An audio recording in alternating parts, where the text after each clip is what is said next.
छठी मैया अइली आंगनवा हो निहुरी पैया लागे।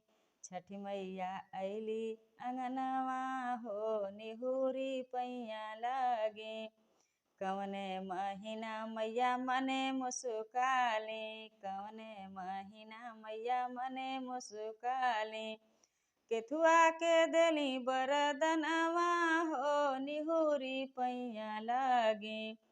केथुआ के देली बरदनवा हो निहुरी पैया लागे।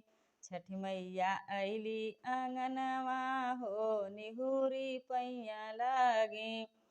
कार्तिक महीना मैया मने मुस्काली, कार्तिक महीना मैया मने मुस्काली। बालक देवेली बरदनवा हो निहुरी पैया लागी। बालक देवेली बरदनवा हो निहुरी पैया लागी। छठी मैया अइली आंगनवा हो निहुरी पैया लागे। छठी मैया अइली आंगनवा हो निहुरी पैया लागे। नारियल देखी मैया मने मुस्काली, नारियल देखी मैया मने मुस्काली। कलशुप मांगेली बरदनवा हो निहुरी पैया लागी। कलशुप मांगेली बरदनवा हो निहुरी पैया लागी। छठी मैया अइली आंगनवा हो निहुरी पैया लागी। छठी मैया अइली आंगनवा हो निहुरी पैया लागी। दियना देखी मैया मने मुस्काली, दियना देखी मैया मने मुस्काली। कलशा मांगेली बरदनवा हो निहुरी पैया लागी। कलशा मांगेली बरदनवा हो निहुरी पैया लागी। छठी मैया अइली आंगनवा हो निहुरी पैया लागी। छठी मैया अइली आंगनवा हो निहुरी पैया लागी। फलवा देखी मैया मने मुस्काली, फलवा देखी मैया मने मुस्काली। उखिया के मांगे बरदनवा हो निहुरी पैया लागी।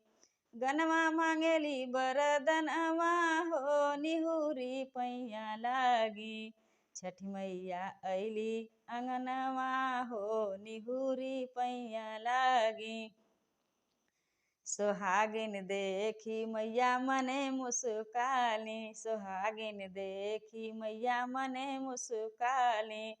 सेनुरा के देली बरदनवा हो निहुरी पैया लागी। सेनुरा के देली बरदनवा हो निहुरी पैया लागी। छठी मैया अइली आंगनवा हो निहुरी पैया लागी। केहो करेला छठी माई के पूजनवा, केहो करेला छठी माई के पूजनवा। केहो मांगेला बरदनवा हो निहुरी पैया लागी। केहो मांगेला बरदनवा हो निहुरी पैया लागी। छठी मैया अइली आंगनवा हो निहुरी पैया लागी। सोहागिन तिवैया करें छठी के पूजनवा, सोहागिन तिवैया करें छठी के पूजनवा। बाझिन मांगेले बरदनवा हो निहुरी पैया लागी। बाझिन मांगेले बरदनवा हो निहुरी पैया लागी। छठी मैया अइली आंगनवा हो निहुरी पैया लागी। छठी मैया अइली आंगनवा हो निहुरी पैया लागी। प्लीज़ हमारे वीडियो को पूरा देखिए और हमें प्यार दुलार दीजिए, हमें पूरा सपोर्ट करिए।